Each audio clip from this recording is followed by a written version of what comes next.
সংবাদ সম্মেলন। প্রিয় সাংবাদিক বিন্দু, সালাম ও শুভেচ্ছা নেবেন।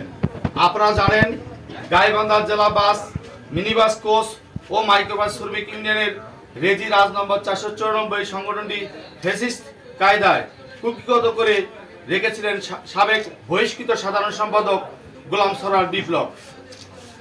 গত 5ই আগস্ট 2024 স্বৈরাচার ফ্যাসিস্ট হাসিনা সরকারের পতনের পর সংগঠনটির তৎকালীন সভাপতি আব্দুস সোবহান বিচ্চুর সভাপতিত্বে বিশেষ সাধারণ সভা অনুষ্ঠিত হয়। সেখানে সাধারণ সম্পাদক পলাতক থাকায়, বহিষ্কৃত হওয়ার কারণে থাকায় শ্রমিকদের কণ্ঠভোটে বৈষম্য শিকার বিশিষ্ট শ্রমিক নেতা আব্দুল মোতালেব বকুলকে ভারপ্রাপ্ত সাধারণ সম্পাদকের দায়িত্ব প্রদান করা হয় এবং পরবর্তী সভাপতি পদত্যাগ করায় শ্রমিকদের কণ্ঠভোটে সাবেক 4 বারের সভাপতি মৃত আলিবুজ্জামান ফুল মিয়ার ছেলে বৈষম্য শিকার শ্রমিক নেতা মুশফিকুর রহমান রিপনকে ভারপ্রাপ্ত সভাপতি দায়িত্ব প্রদান করেন। এমত অবস্থায় সভাস্থলে উপস্থিত ছিলেন রেজিস্ট্রার অফ ট্রেড ইউনিয়ন এর প্রতিনিধি ও বাংলাদেশ সড়ক পরিবহন শ্রমিক ফেডারেশনের উত্তরবঙ্গ আঞ্চলিক কমিটির আহ্বায়ক আব্দুল হামিদ মিঠুন সহ মোটর শ্রমিক ইউনিয়নের স্থায়ী নেতৃবৃন্দ সহ সকল সাধারণ শ্রমিকদের উপস্থিতি অনুষ্ঠিত হয়। এই ধারাবাহিকতা নির্বাচিত প্রতিনিধি সহ আমরা দায়িত্ব পালন করে আসিতেছি। আজ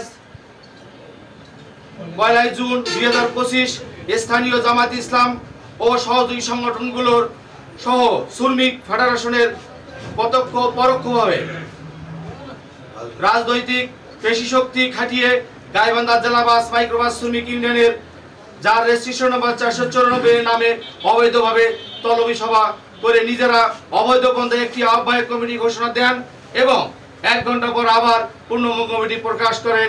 স্থানীয় রাজনীতি ও সামাজিক পরিবেশে উত্তেজিত করার অপচেষ্টা চলমান রেখেছে এবং এতে ব্যাপকভাবে আইন শৃঙ্খলা অবনতি ঘটার সম্ভাবনা রয়েছে।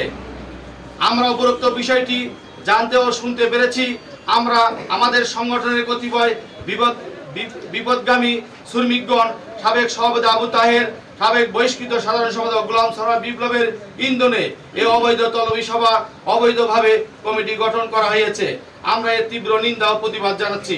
সেই সঙ্গে রাজশাহী শ্রম অধিদপ্তরের পরিপত্র অনুযায়ী গাইবান্ধা জেলা বাস মাইক্রোবাস শ্রমিক ইউনিয়ন কোচ ও শ্রমিক ইউনিয়নের 494 চলমান পরিচালনা পরিষদকে সার্বিকভাবে সহযোগিতার জন্য বাংলাদেশ সড়ক পরিবহন শ্রমিক ফেডারেশন, পলাশবাড়ী উপজেলা প্রশাসন, বাংলাদেশ সেনাবাহিনী, পুলিশ ও আইন শৃঙ্খলা বাহিনীর প্রয়োজনীয় হস্তক্ষেপ কামনা করছি। নিবেদক আমি নিজে মুশফিকুর রহমান রিপন, সভাপতি গাইবান্ধা জেলা বাস মিনিবাস কোচ মাইক্রোবাস শ্রমিক ইউনিয়ন রেজি নং 494।